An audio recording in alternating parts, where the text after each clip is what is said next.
Hello, good morning. Today is January 20th, 2022. Lots of twos and zeros in there. It's our privilege here today with this episode of Will Work for Food, the New Possibilities Hour, to be talking with Rho Thomas. But before we get into that, of course, with the Will Work for Food, the New Possibilities Hour, as many of you know, this was started in May of 2020 in response to the pandemic, where marvelous colleagues, give a presentation of some sort, and we ask that those who hear it, listen to it later, watch the video, participate, if you could be so kind as to make a donation to a food bank, either of your own choice or of the speaker's choice. And basically, I look at this as feed your mind while feeding the world. So at this point, how much is it, Jeff, that we know of, that Natalie's been told about, that of donations that have been made? Thank you, Jean. Our wonderful audiences worldwide have been so generous with food banks. I'm very proud to say that our audiences have so far contributed $230,468 to fight food insecurity worldwide. Thank you so much to our wonderful speakers, our generous audiences, you, Natalie, Sarah. Back to you, Jean. Thank you. That is so fantastic. I say we're coming up on $250,000. That's 2 to 3 million meals. And that's just what we know about, of course. I'm sure there have been plenty of donations that we don't have the numbers in that tally. So anyway, thank you so much for your generosity. So moving to today's speaker, a very interesting topic and a bit of a different one.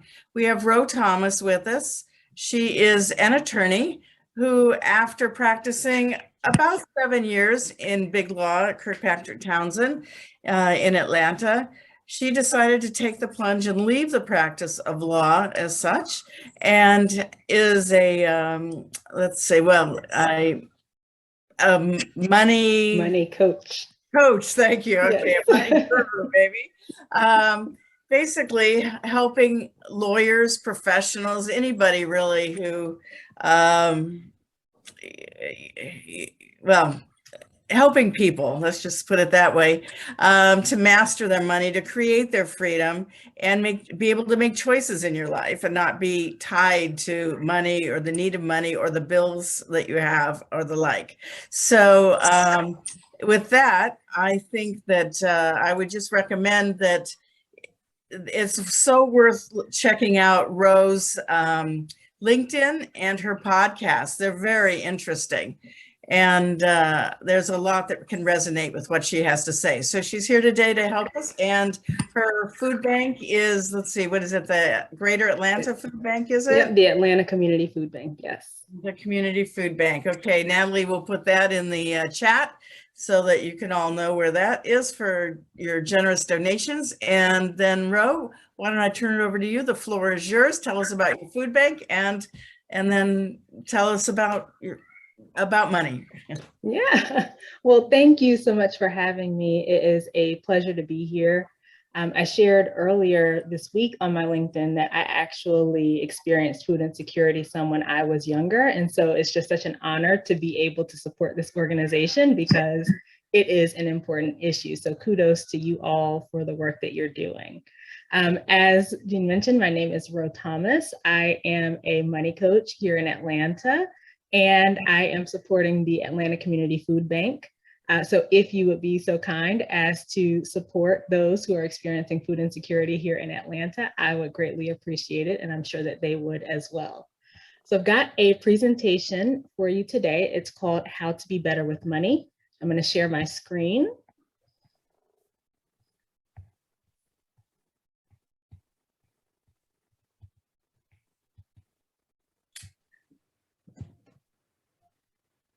Oh, I can't. Zoom has frozen on me. It's not allowing me to see the screen. Can you all still hear me? Yes. Okay. Oh, there it is. So I don't know if I'm going to try that one more time. It froze when I tried to share, but hopefully it will still allow me to show my presentation.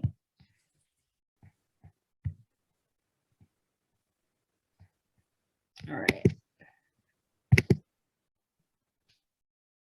All right, I think that worked.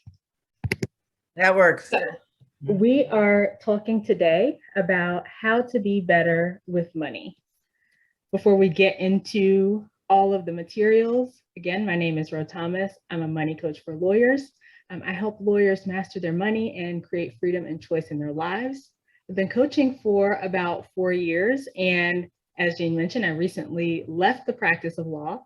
I practiced trademark law for about 7 years, and in September, I left to go full-time on my money coaching and helping those who are struggling with money.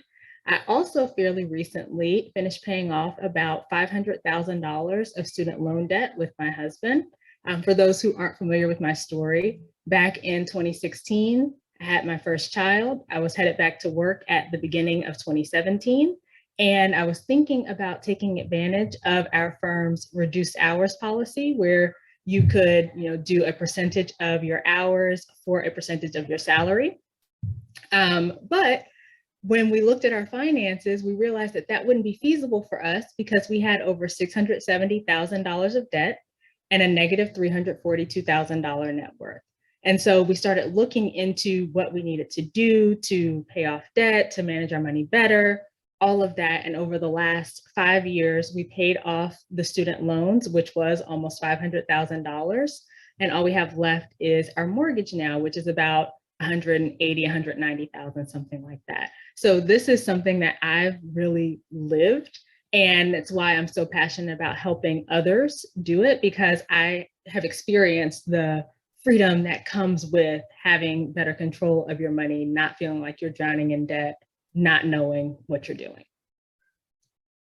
So what we are talking about today, we're going to talk about the 4 main areas that you can clear up to start managing your money better. The first one is your mindset. And I think the way that we think about ourselves, the way that we think about money, the way that we think about money skills is huge. Like I say all the time, 80 to 90% of personal finance is your thoughts. It's the way that you're thinking about things.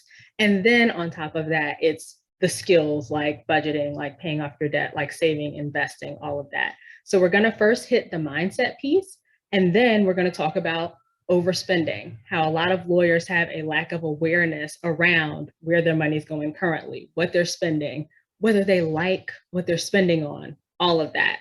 We'll hit debt, because a lot of times we have student loan debt. Often it's 6-figure student loan debt, and we don't know what we're doing with it. And so we're going to talk about, the plan for paying off your debt. I'll talk about my favorite plan, the one that my husband and I actually use, the one that I teach my clients. And then finally, we're going to touch on savings and investing. Like that's one of the things that, often we know that we should do, but we don't put a plan in place for it. We don't actually start doing it.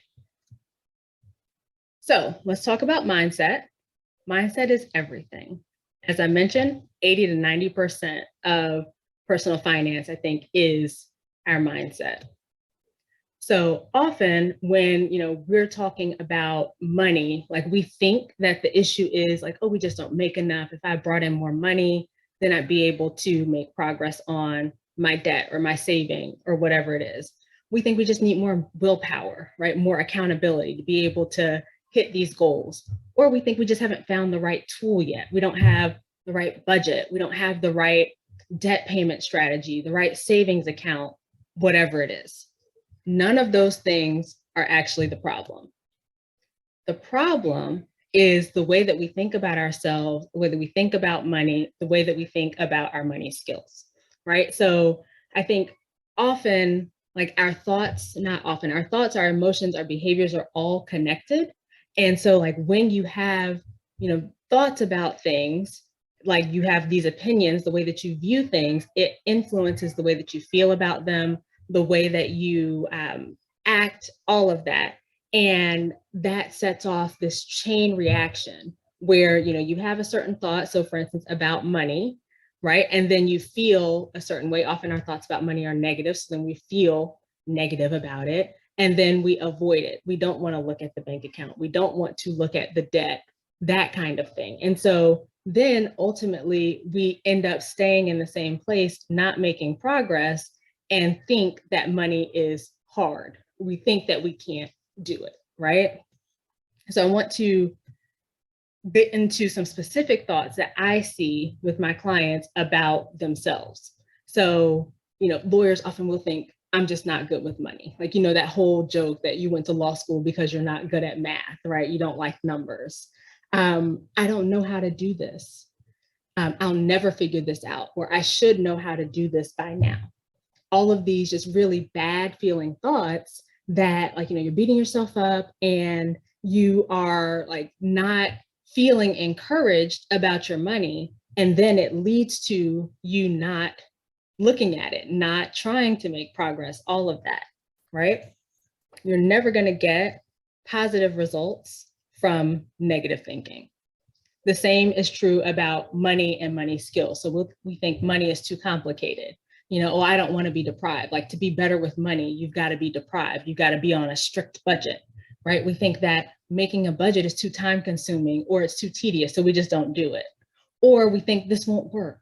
Like, maybe you've tried things in the past and you're like, oh, well, all these strategies, they just don't work. But when you have those types of thoughts going on, then you're not going to take the steps that you need to take to achieve whatever your goals are. So I want to show you an example of what I'm talking about. So I mentioned that your thoughts, your emotions, your behaviors are all tied together and they lead to the outcomes that you get in your life. There is a woman named Brooke Castillo who runs the Life Coach School, and she has this really effective tool called the self-coaching model that shows, like, really lays out how the interconnection works.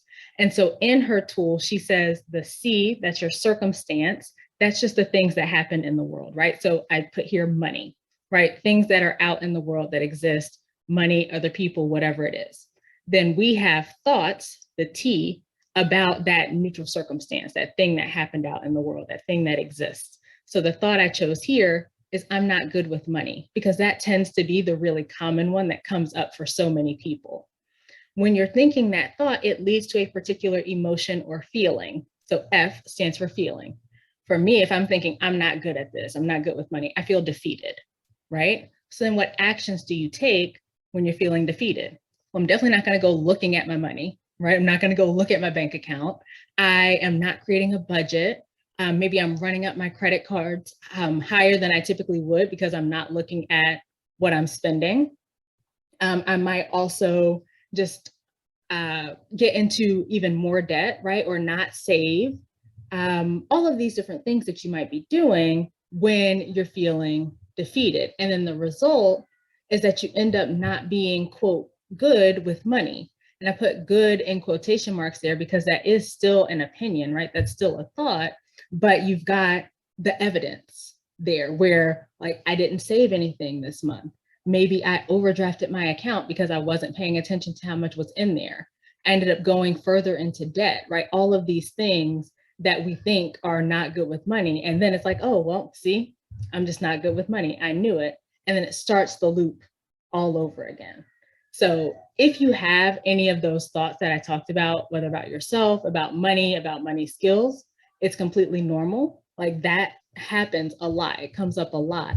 And so I just want you to be mindful of it, to notice when you're thinking that you can't do it or that you're not good with money or whatever else, because I could tell you all the strategy in the world, but if you think it won't work, or you think you're just bad at money, or you think you can't do it, you can't do it, then you're not going to do it. You're not going to apply the strategies to get the results that you're looking for with your money. All right, so now getting into some of the strategies and these other areas, like if you look at the 4 areas that we talked about, mindset is kind of like the overarching theme, right? It runs through all of the areas, but I wanted to talk about it separately because it is the most important. But overspending is a big issue as well. So I talk to a lot of lawyers who are overspending and they're able to cover their bills. They're, buying lots of things that they want, spending on things that they want, but then they're not achieving their money goals, right? They don't have money to show for the income that they are bringing in. They don't have much in savings. Maybe they haven't made much of a dent in their student loans. It's really easy for your expenses to grow to fill your income when you're not being intentional about how you're spending. And so often we get more income, we get raises, we get bonuses, things like that. And rather than saving more, we tend to spend more. And there's this great graphic that I love that talks about how we typically handle increases in our income. And you see here, the green line is our income and the blue line is our needs. And as our income increases, these things that we think we need also increase, right? Things that were once wants become needs. And then your savings also increases a little bit, but it's just not the same. So I think that this graphic is really helpful in illustrating the way that we tend to manage our money, because when you are thinking that you need this thing, it's easy to justify that you're going to spend on that thing, right? Wealth is built in the gap between your income and your expenses. But for so many people, that gap either doesn't exist or it's very tiny. And I quote these statistics all the time, but 78% of Americans are living paycheck to paycheck, including 25% of households that make $150,000 or more. So, when people are spending so much, they don't have that extra money left over in their budget, then they're not able to use that money to pay off debt, to save, to invest, to build wealth. And so I say that the solution is to create a budget so that you know where your money is going, right? Not having a budget really hinders your ability to build wealth because you don't know where your money's going. If you don't know where it's going, then you can't direct it to where you want it to go. So I teach the zero-based budget, but there are lots of different types of budgets out there. The point is to decide where your money is going ahead of time, right? So with the zero-based budget, if you're bringing in, say, $8,000 in a month, then you're going to use $8,000. And that is for whatever the categories are, right? For your bills, for things that you want to buy, for your goals, etc. And at the beginning of the month, you want to write down how much you expect to bring in and how much you expect to spend in your different categories. And then at the end of the month, you're going back through and looking at how much you actually spent. And now, just to be clear, the end of the month is not the only time. The end of the month is not the only time that you're looking at how much you're spending. You want to be tracking it throughout the month as well. So, at the end of the month, you look at how much you actually brought in, how much you actually spent, and make sure that it lines up, right? When you're first starting out with creating a budget, if you don't have a budget at all, you have not looked at this before, then you want to do a 3-month look back or at least a 1-month look back.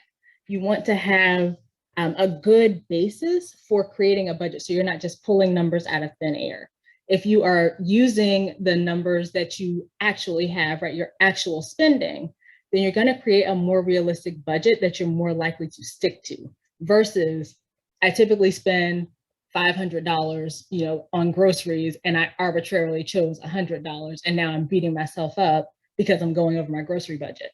Well, $100 wasn't a realistic grocery budget, right?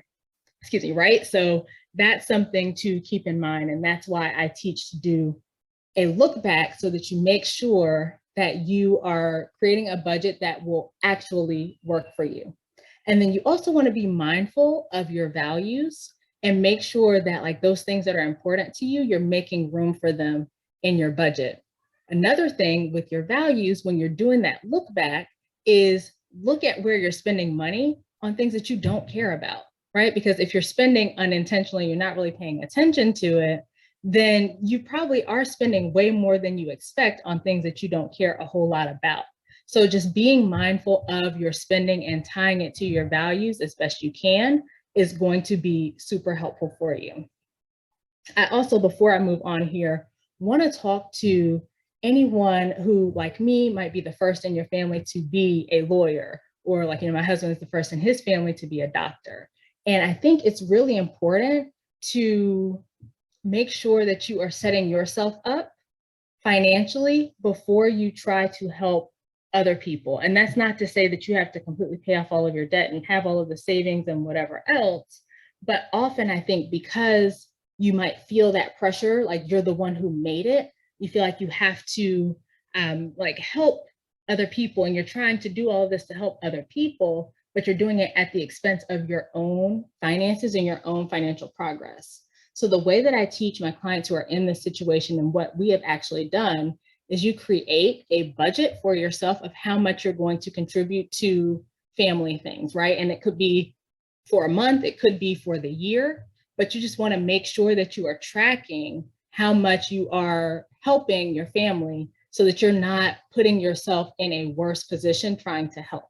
Because it's so much easier to help when you are in a good financial position yourself. If you're struggling, you're not going to be able to help in the same way that you would be able to once you are on solid financial ground. So just wanted to put that out there, and that's something like a consideration in your budget. Make sure that you are paying attention to the amount that you are contributing to your family, choosing an amount that's not going to put your financial progress at risk, because you're going to be able to help so much more once you get yourself on a solid financial ground. All right, so a few resources to help with budgeting. I have the exact budget template that I use, like my husband and I still use to this day, and that I give to all of my clients. You can find that at rhothomas.com/budget. And also episode 17 of my podcast, I went through like breaking down how to use that budget template to create your zero-based budget. So rhothomas.com/17, you can find that podcast episode also in your podcast player.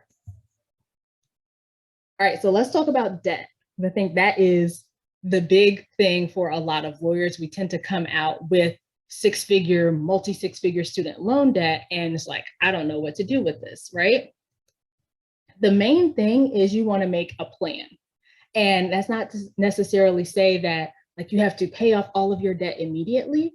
Some people decide that they just want to hit the high interest rate debt and they let the lower interest rates ride while they tackle other financial goals. Maybe it's investing or, whatever it is.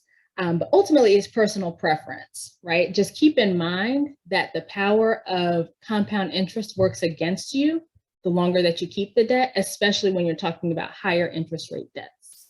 So the two main debt payment plans that people use, the debt snowball and the debt avalanche, don't ask me why they're both related to snow, have no idea. But with the debt snowball, you're paying off your debts from smallest to largest balance without regard to interest rate. The debt avalanche, you're paying off your debts from largest to smallest interest rate without regard to the balance. So these are the two most popular plans. I prefer the debt snowball, right? I used it personally. It's the method that I teach my clients. And I think it's the better of the two because of the ability to get quick wins, right? So going back to my own example, I mentioned to you that we were in over $670,000 of debt. Like the smallest loans were $1,500, $2,000, $2,500. And so we were able to pay off those small ones really quickly, right? And we were getting these quick wins where like at one point we were paying off a loan a month and we're getting these paid in full letters. And it's like, oh man, like we can do this, right? It's like you are like getting that opportunity to celebrate early. And as you get to 5-figure loans, 6-figure loans, you've got so much momentum behind you and so much evidence that you can do it that it doesn't feel as daunting, right?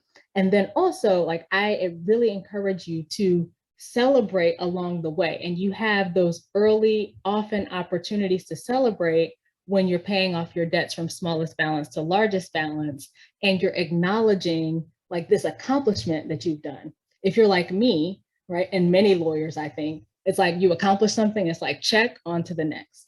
This allows you to like slow down and really acknowledge that you've done something amazing, right? You're doing it, you're accomplishing your goal. Take that time and really acknowledge what you've done. And one way that we did it, one small thing that we did, we had all of our debts on a spreadsheet and we had them in that order from smallest to largest. And as we paid off a debt, then we would highlight that line in green. And so then over time, you just see the green start taking over the page. And we just like reflect on, man, just, 5 months ago, 6 months ago, it was only this many things that were green. And now look at where we are, right? So like that is something where you are reinforcing like the amazingness of what you're doing as you're accomplishing your goals. Couple of resources to help you here as well. The repayment spreadsheet that we used, I offer that at rhothomas.com/debt tracker. And then also episode 25 of my podcast talks about the benefits of the debt snowball method. All right, the final area we're going to talk about today is saving and investing. So first off, emergency funds. Many lawyers don't have emergency funds and don't really think about it. It's like one of those things where it's like, oh, I'll get to that later. I'm going to do that. But it's not something that you want to put off for later, right? With saving for an emergency fund or investing.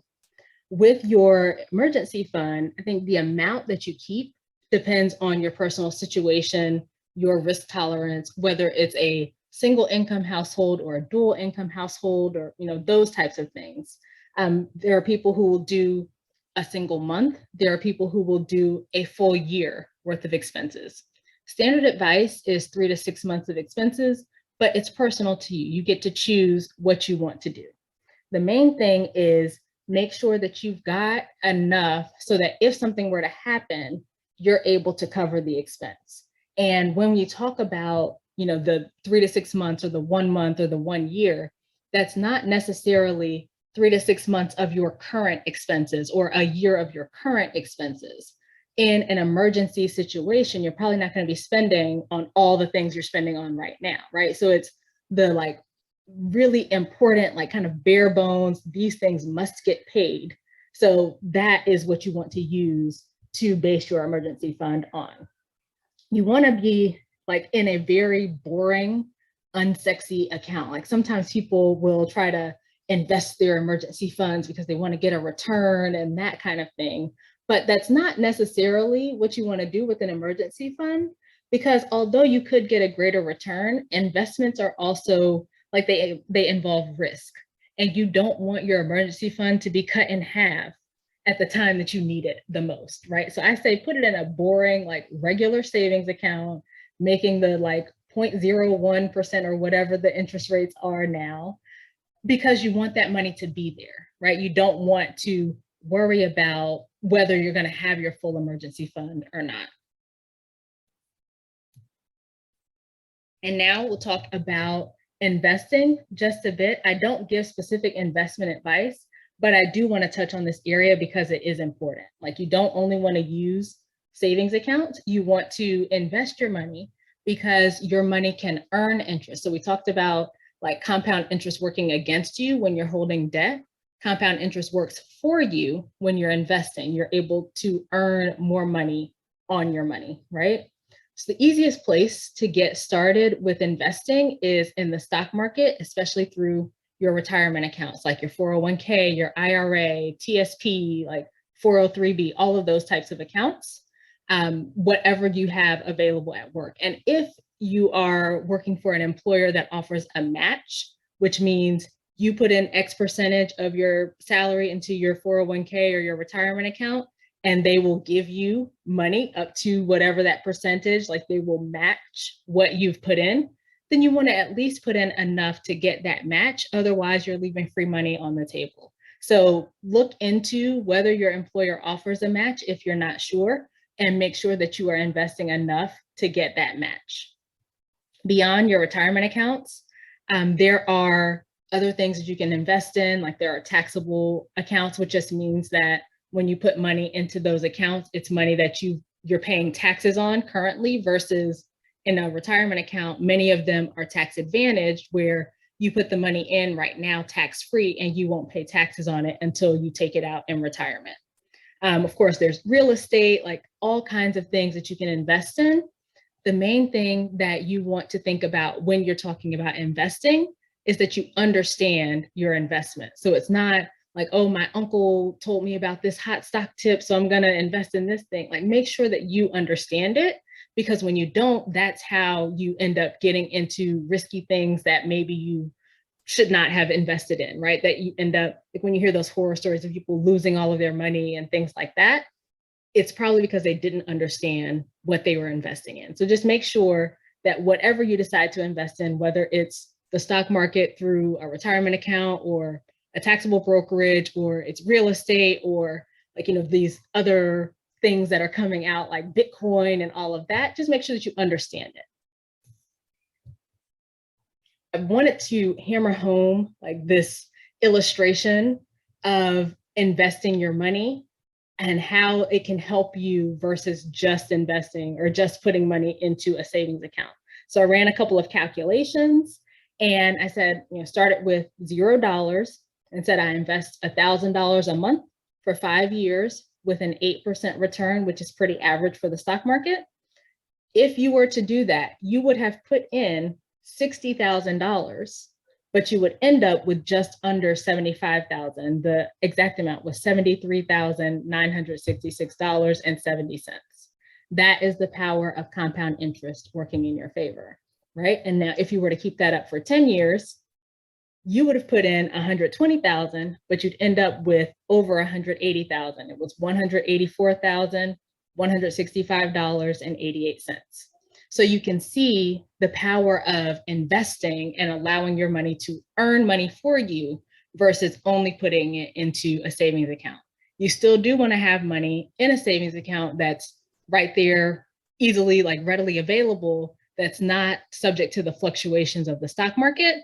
But beyond that, you do want to invest your money because you will be able to grow it so much better that way versus putting money into a savings account. And now, as I mentioned, I don't give investment advice. So if you're at the stage where you're thinking about your investments, you know, you don't want to do it yourself, you can reach out to a financial advisor. I just do want to give you a few notes as you do that. And if you're not there yet, like, just keep this whole investing discussion in your back pocket. You know, you will get there. Like doing the things that we talked about earlier in the presentation, you will absolutely get to this point where you are ready to invest. But notes on financial advisors. When you're choosing a financial advisor, I think the biggest thing is to think about how they are compensated. Some financial advisors have conflicts of interest where their compensation is based on commissions. So they might have an incentive to put you into investments that would pay a higher commission versus, you know, something else that might be more right for you, but maybe pays a lower commission. So that's something to think about. That's not to say that people are definitely doing that, but there is that conflict of interest there. If you decide that you want to work with a financial advisor, I recommend a fee-only advisor, which means that they charge you a set fee and their compensation isn't tied at all to the specific investments that they're recommending that you choose. There are fee-based advisors, which sounds similar, but it's a little bit different because fee-based advisors still offer products that are commission-based. So I recommend, again, the fee-only advisors, and you want one who acts as a fiduciary, which, as you know, means that they have to act in your best interest. All right, so that is the presentation. If you want to take this work deeper, you want to apply this work to your specific finances, please feel free to reach out to me. You know, when we work together, we develop your specific goals. We go through, you know, how you can achieve them. I work with you through any mindset issues, help you evaluate, you know, change course if you need to. And then, of course, celebrate all of the achievements, all the progress that you make along the way. So if you're interested in that, you can head to rhothomas.com/call and we can talk about where you are now, where you want to be, and how we can work together to get you there. And if you're not ready, I would still love to connect with you. You can find me on my website at rhothomas.com. You can come connect with me on LinkedIn. I've got the link there. And then also on Instagram as well. And I've got the link for my Instagram. All right, so are there any questions? I'm gonna stop sharing my screen so I can see. Right. That. That's fascinating. Thank you so much. What do we have here? We have a couple of people saying thank you to you in the chat.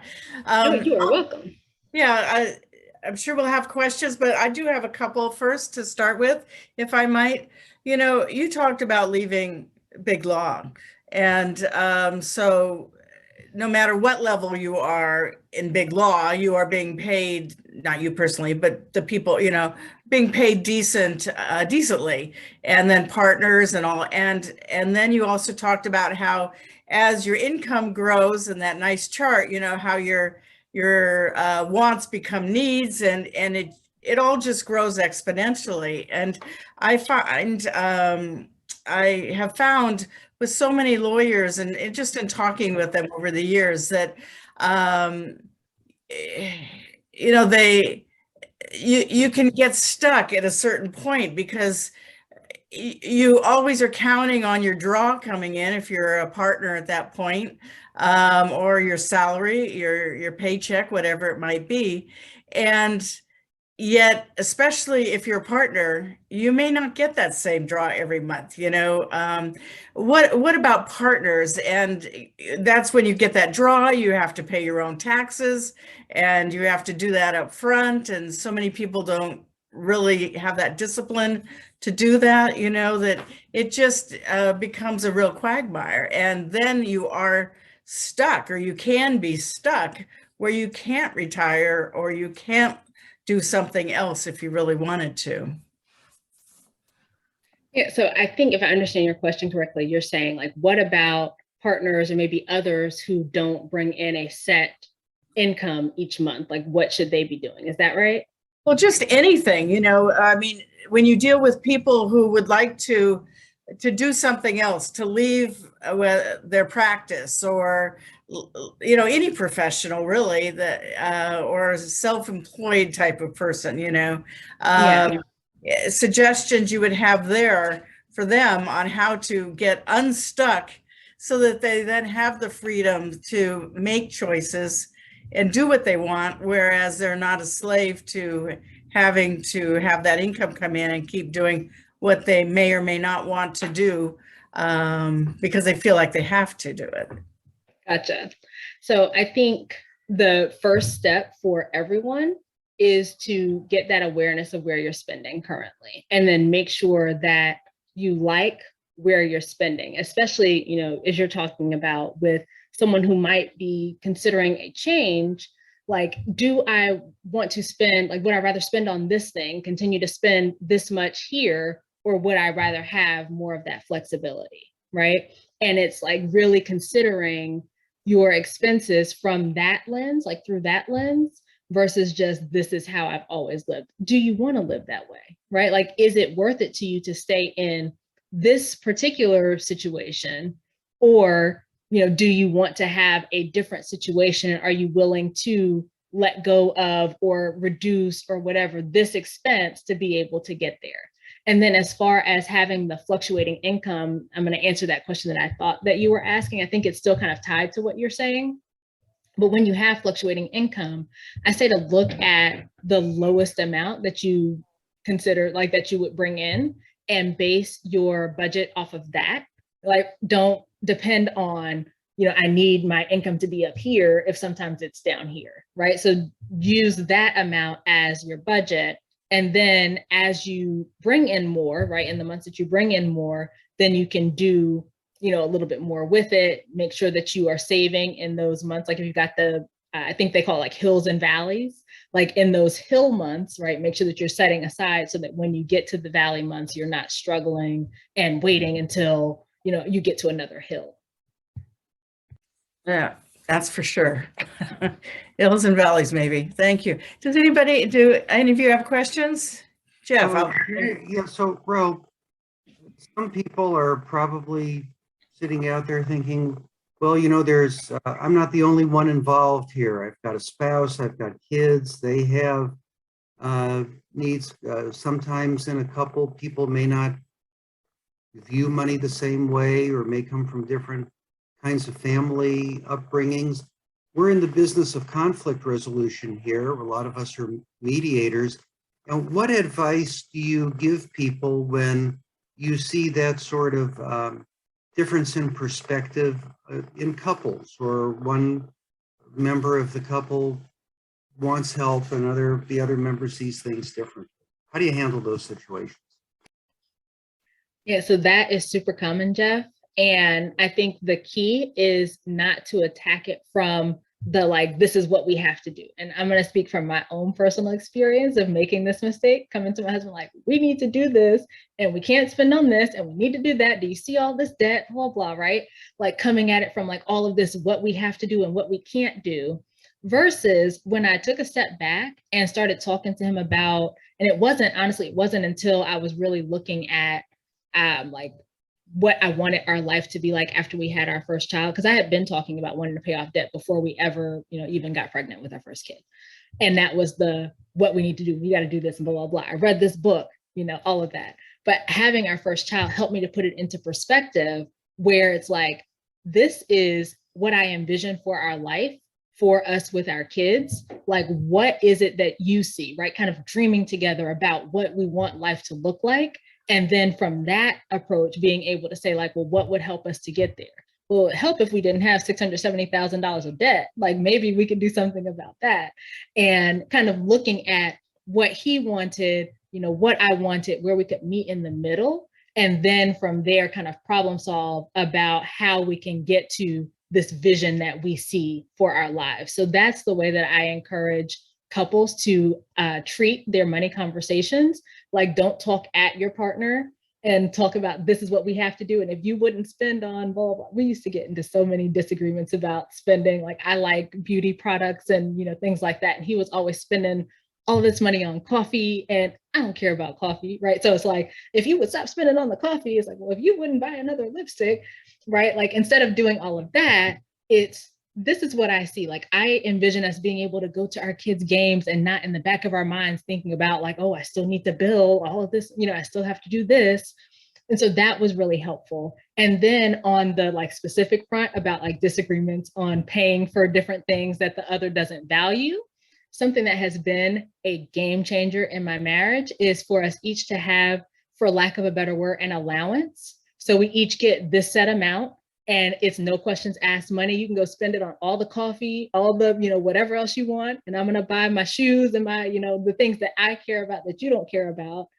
And there's no questions asked, right? And so having that money where you're not like looking and kind of scrutinizing each other's finances and like what you're spending on and blah, blah, blah has been really helpful. So I always encourage my clients who are in partnerships to do that type of thing.